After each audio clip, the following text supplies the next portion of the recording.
Pada hari ini kita ngaji pasal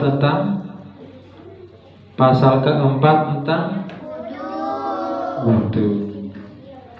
Kita ngaji sekarang pasal yang keempat dari bab Toharoh, yaitu pasal tentang wudu.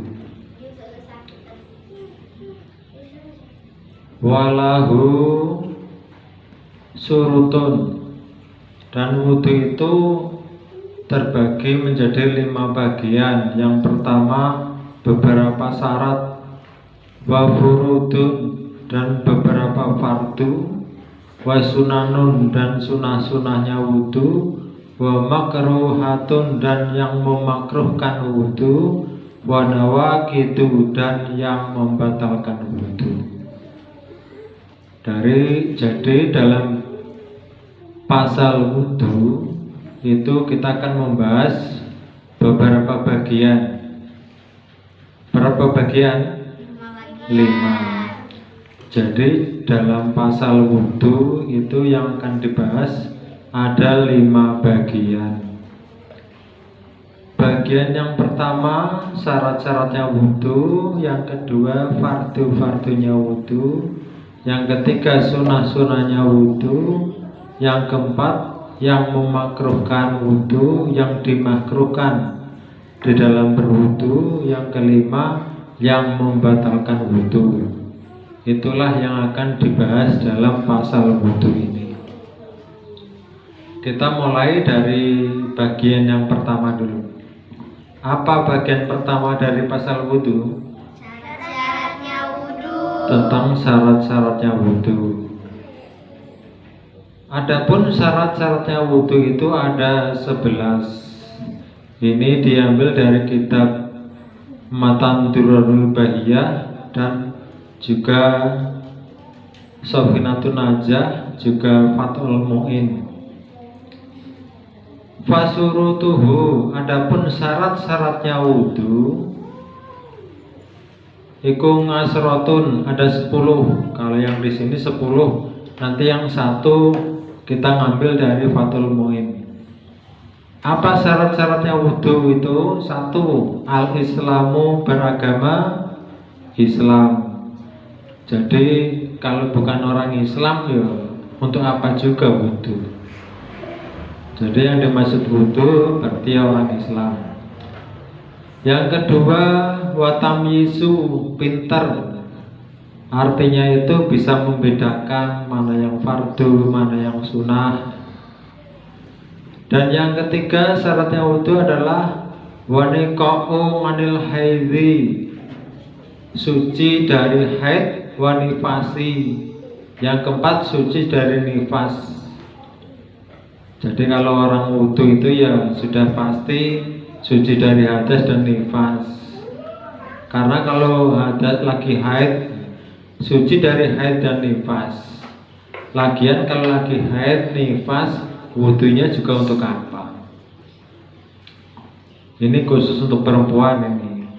Kemudian yang ke berapa selanjutnya? Yang kelima, wa amma yamna'u wusulil ma'i ilal basyarati. Yang kelima itu tidak ada sesuatu yang mencegah air sampai ke permukaan kulit. Jadi kalau misalnya wudu itu diperhatikan anggota wudu, apa ada cat apa tidak, lem. Kalau bangun tidur, tai matanya ada enggak, dibersihkan dulu baru wudu. Kalau misalnya ada sesuatu yang mencegah air nempel, mencegah air sampai ke permukaan kulit, kayak ada cat apa lem, itu wudunya jadi batal. Kalau wudunya batal, maka kalau untuk sholatnya ya batal. Tuh. Kemudian yang selanjutnya nomor 6. Ya. Wa alla yakuna ala mudwi ma yuhayyirul ma'a kazafaroni. Tidak ada sesuatu di dalam anggota wudu sesuatu yang bisa mencegah atau merubah air, keadaan air atau kemurniannya air.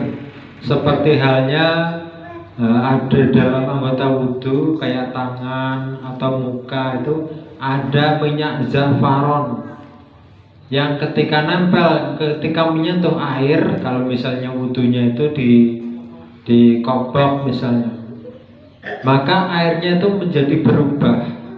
Kalau berubah itu hukumnya menjadi air mustamal. Kemudian yang nomor berapa selanjutnya?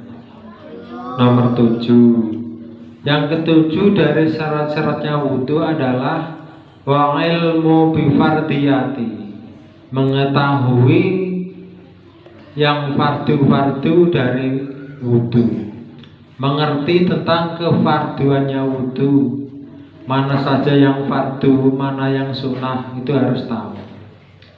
Kemudian yang kedelapan, wa allaya takida fardan min furudihi sunatan, tidak meyakini dari yang fardu, tidak meyakini dari fardu-fardunya wudhu menjadi sunnah.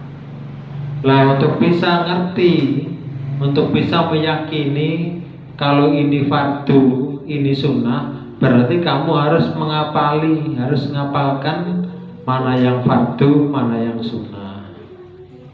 Nanti habis ini kita akan bahas masalah fardu-fardunya wudhu dan sunnah-sunnahnya wudhu. Kemudian yang selanjutnya yang keberapa? Yang kedelapan, waduhulul wakti wal mawalatu bin isbati lida imil hadasi lida imil hadasi. Wudhunya itu telah masuk waktu bagi orang-orang yang langgeng hadasnya.